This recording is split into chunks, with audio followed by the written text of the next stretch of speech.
من أحد أبدا ولكن الله يزكي من يشاء والله سميع عليم ولا يأتل أولو الفضل منكم والسعة أن يؤتوا أولي القربى والمساكين والمهاجرين في سبيل الله وليعفوا وليصفحوا ألا تحبون أن يغفر الله لكم والله غفور رحيم إن الذين يرمون المحصنات الغافلات المؤمنات لعنوا في الدنيا والآخرة ولهم عذاب أليم يوم تشهد عليهم ألسنتهم وأيديهم وأرجلهم بما كانوا يعملون يومئذ يوفيهم الله دينهم الحق ويعلمون أن الله هو الحق المبين الخبيثات للخبيثين والخبيثون للخبيثات والطيبات للطيبين والطيبون للطيبات أولئك مبرؤون مما يقولون لهم مغفرة ورزق كريم. صدق الله. يا أيها الذين آمنوا لا تتبعوا خطوات الشيطان. Orang-orang yang beriman, la tattabi'u, jangan ikuti khutuwatis syaitan, langkah-langkah setan. Wa may yattabi' khutuwatis syaitan, dan siapa orang yang mengikuti langkah-langkah setan, fa innahu ya'muru bil fahsya'i wal munkar, sesungguhnya setan itu menyuruh melakukan perbuatan keji dan mungkar. Walaula fadlullahi alaikum wa rahmatuhu ma zaka minkum min ahadin abada. Jadi kalau bukan karena keutamaannya Allah yang mengutamakan kita, dan bukan karena rahmatnya Allah, ma zaka minkum, maka kita tidak akan diampuni, dibersihkan dosa-dosa kita, dibersihkan sama Allah. Min ahadin abada, dari seseorang selama-lamanya. Kalau bukan karena rahmat Allah, kalau bukan Allah yang mengangkat derajat kita, tidak akan kita dimaafkan, diampuni oleh Allah. Walakin Allah yuzakki may yasha, sesungguhnya Allah yang menyucikan, yang membersihkan may yasha dari sesuatu. Wallahu sami'un alim, sesungguhnya Allah itu maha mendengar dan maha mengetahui. Jadi kita itu diperintahkan sama Allah itu jangan mengikuti langkah-langkah setan, karena hakikatnya setan itu menyuruh kita berbuat keji dan mungkar. Intinya setan itu menyuruh kita berbuat kemaksiatan, berbuat dosa, berbuat kemungkaran yang dilarang sama Allah, tapi setan malah menyuruh kita untuk melakukan kemaksiatan itu. Ini juga tentang utama kita memberikan bantuan terhadap orang miskin, fakir miskin, kerabat, fisabilillah di sini, tapi kita tidak membantunya, enggan membantunya. Kalau kita tidak mendapatkan maghfirah dari Allah, kalau kita tidak mendapatkan rahmat dari Allah, walaupun kita itu banyak uang, tapi nggak dikasih kekuatan, nggak dikasih rahmat sama Allah, angel kita itu untuk bersedekah, membantu saudaranya yang kelaparan, itu nggak bisa. Makanya kita itu harus bersyukur sama Allah karena masih dirahmati. Kalau sampean masih bisa tersenyum sama saudaranya, tersenyum sama temannya, itu berarti kita masih dirahmati sama Allah. Apalagi kita punya kelebihan rezeki, kita bersedekah gorengan 500 rupiah, berarti kita termasuk hamba yang dirahmati sama Allah. Masih bisa hadir untuk sholat berjamaah, itu termasuk hamba yang dirahmati sama Allah. Jadi jangan sangka kemauan diri kita pribadi, jangan sangka. Itu semua karena rahmat dari Allah. Makanya disyukuri. Pas waktu kita dirahmati, disyukuri. Jangan dibantah, jangan dilawan. Bahkan sebaliknya, mengikuti bisikan-bisikan setan. Ayo, gak usah sholat yang sangat minim. Misalkan mau sholat, entar lagi, masih banyak waktu kok. Duhur itu kan sekitar 2 jam, 2 jam setengah 12 sampai jam 2 misalkan. Carry ais. Itu minimal itu setan itu. Menunda, itu juga perbuatan keji dan mungkar itu, menunda waktu itu. Jangan menunda-nunda sampai itu. Kalau bisa dilakukan sekarang, kerjakan sekarang. Kalau memang sudah maksimal sudah harus dikerjakan besok, ya ditunda, nggak masalah. Tapi kalau masih ada waktu, banyak semua juga pabrik-pabrik itu bangkrut di Indonesia gara-gara kebiasaan atau budaya di Indonesia itu yang menunda-nunda itu. Jadi misalkan pekerjaan yang harus selesai dikerjakan dari jam 7 sampai jam 2 siang misalkan, itu mereka nyantai, tunda aja nanti jam 3, nanti kan ada lembur, jadi dilembur. Yang seharusnya nggak pakai lembur, dilembur, akhirnya sampai 2 jam. Itu merugikan perusahaan, dolim itu. Pekerjaan yang harusnya selesai dalam 5 jam, karena kita males-malesan sampai 9 jam karena mengharapkan lemburan misalkan. Itu dolim terhadap diri sendiri dan juga orang lain, termasuk perusahaan. Karena perusahaan itu menghidupi banyak orang, banyak kepala. Jadi kita harus kerja juga maksimal. Terus juga sekarang itu usum nikah antar agama misalkan. Yang Kristen masuk Islam, yang Islam masuk Kristen, tergantung kuat-kuatan. Misalkan yang perempuannya Kristen, terus syaratnya supaya bisa dinikahi suruh masuk Islam, jadilah mu'alaf. Mu'alafnya bukan karena dari hati, tapi karena ingin dinikahi misalkan. Gak berapa lama itu cerai, karena niatnya bukan lillahi ta'ala. Sebaliknya juga gitu.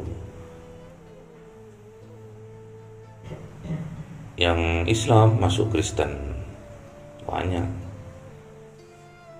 Kenapa kok banyak terjadi seperti itu? Bisa jadi salah satu penyebabnya adalah kita kurang peduli terhadap sesama. Kurang peduli kita itu. Cuek kita itu sama tetangga, cuek kita. Sama teman cuek, gak taunya tetangga itu atau saudara kita yang lain itu lagi kesusahan misalkan. Kesusahan dalam hal ekonomi misalkan. Mau menyekolahkan anaknya agar supaya anaknya bisa sama-sama sukses seperti anak yang lain, ternyata mereka nggak mampu.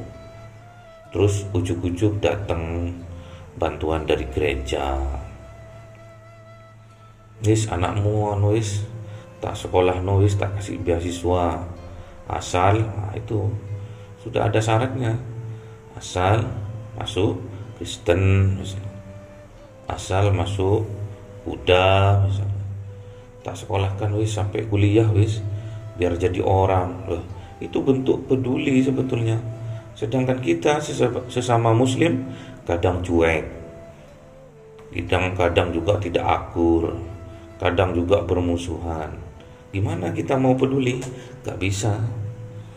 Bahkan agama lain yang peduli. Tapi ada syarat, harus masuk Kristen. Banyak yang di asrama 2 dulu ada 2 orang, mbah-mbahnya Islam, nyampe ibunya sama bapaknya masuk Kristen gara-gara dikasih beasiswa. Curhatnya seperti itu. Dan alhamdulillah, karena berkat rahmat dari Allah, mereka dikembalikan lagi ke Islam. Bukan karena saya, bukan, karena Allah itu. Karena mungkin dulunya mereka terpaksa, ya gak apa-apa wis, tapi kan iman kita kan tetap sama Islam, misalkan seperti itu. Jangan dibuat mainan tauhid itu. Sekali kita tergelincir, kafir kita, murtad kita, keluar dari Islam. Makanya kita harus peduli terhadap sesama. Bisa saja penyebab mereka kafir, mereka murtad dari agamanya gara-gara kita sesama orang Islam kurang peduli. Terus dilanjutkan ini di 26 ini, al-khabithatu lil khabithina. Jadi laki-laki yang jelek itu untuk perempuan yang jelek. Maksudnya di sini nih, kalau perempuannya pezina, laki-lakinya pasti pezina. Wal khabithuna lil khabithin. Sama, perempuan yang jelek pasti jodohnya itu jelek juga, suaminya itu. Hobis di sini itu penuh kemaksiatan. Kalau diruntut ini tentang pezinahan. Jadi kalau sampean itu pezina, nanti istrinya juga pezina. Kalau sampean itu perempuan itu pezina, nanti suaminya pezina juga. Klop sudah. Kalau sampean itu tukang ghibah, nanti istrinya atau suaminya juga ahli ghibah. Kalau sampean itu tukang fitnah, nanti suaminya atau istrinya juga tukang fitnah. Klop. Karena jodoh itu seperti itu. Dan sebaliknya, dan semoga kita termasuk yang golongan yang kedua, wat-thayyibatu lit-thayyibina. Juga laki-laki yang baik untuk perempuan yang baik. Sebaliknya juga wat-thayyibuna lit-thayyibina. Juga perempuan yang baik untuk laki-laki yang baik. Ini tentang kemaksiatan, tentang mungkar, keji dan mungkar ini. Kemaksiatan yang diperintahkan oleh setan-setan itu gak usah kita ikutin. Ulaika mubara'una mimma yaqulun. Dan atas mereka itu dibersihkan terhadap apa-apa yang dituduhkan. Lahum maghfiratu wa rizqun karim.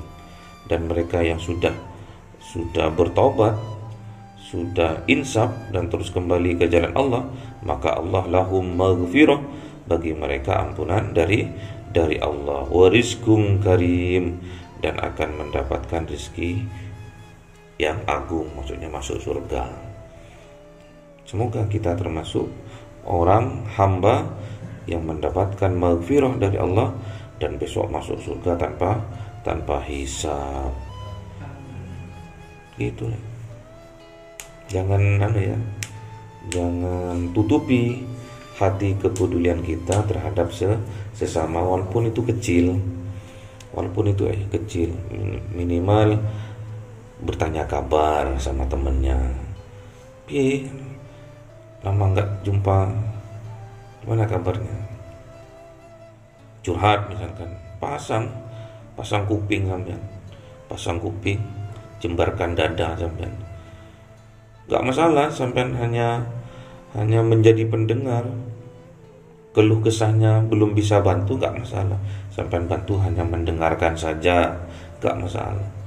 Dan itu pun membuat mereka yang curhat itu plong, dadanya plong nanti. Kuatkan bahunya untuk jadikan sandaran, gak masalah. Nanti sampean sampaikan. Kalau sudah nggak ada tempat untuk bersandar, masih ada tempat sajadah untuk bersujud gitu. Sampaikan, kasih saran, perbanyak sujud. Kalau nggak ada yang mau disandari, tidak ada tempat untuk bersandar, masih ada sajadah untuk bersujud. Paham ya? Jadi peduli itu penting ya. Sekecil-kecil kepedulian kita terhadap sesama itu dampaknya luar biasa. Minimal tanya kabar, piye kabare. Terus cerita. Apalagi temennya suka cerita, nggak masalah, tampung aja. Pasang kuping, kalau ada waktu pasang kuping, jembarkan dada, kuatkan bahu.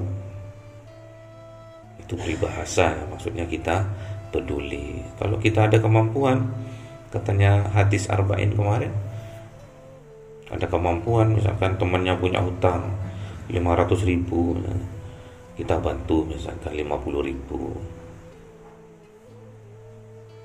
Kok cuma 50.000 bro, untung tak kasih kue. Gak boleh ya gitu. Ya 50.000 itu kemampuanku. Sudah kamu isi bensin, cari utangan ke yang lain aja. Jadi syukuri kalau sampai pas yang punya hutang dibantu temannya.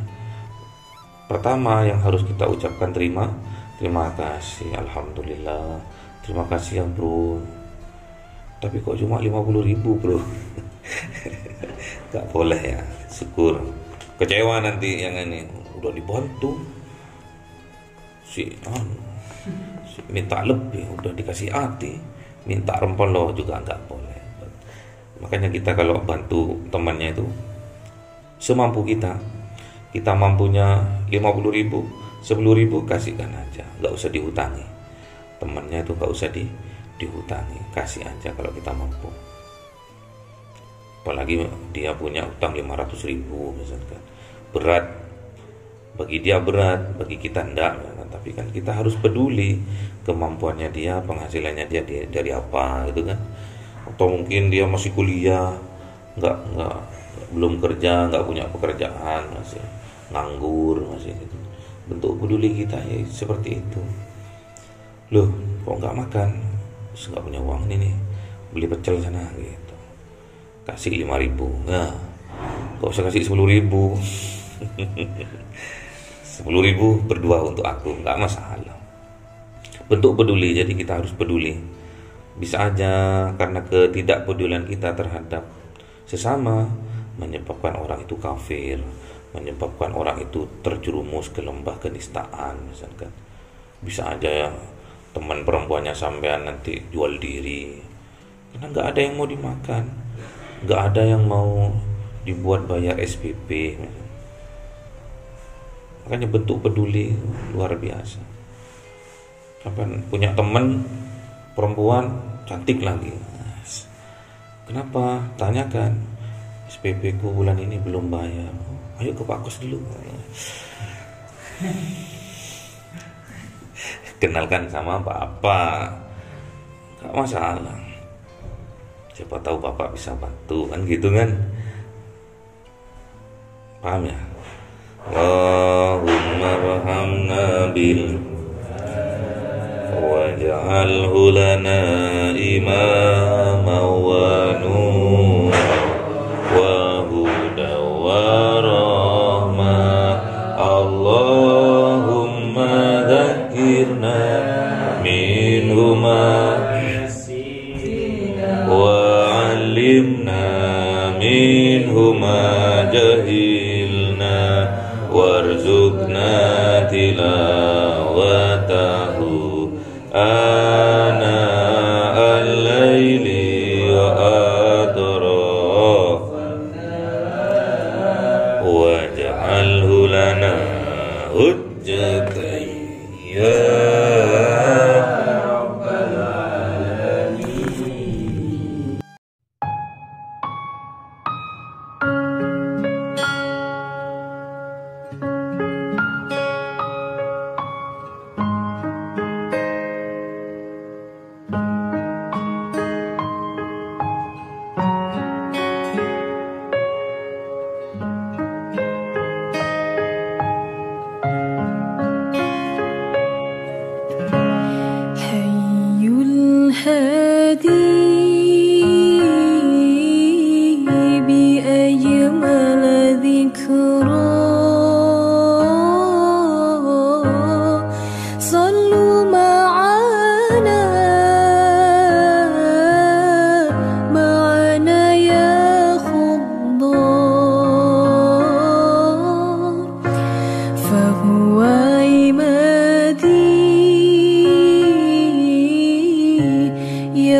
وكل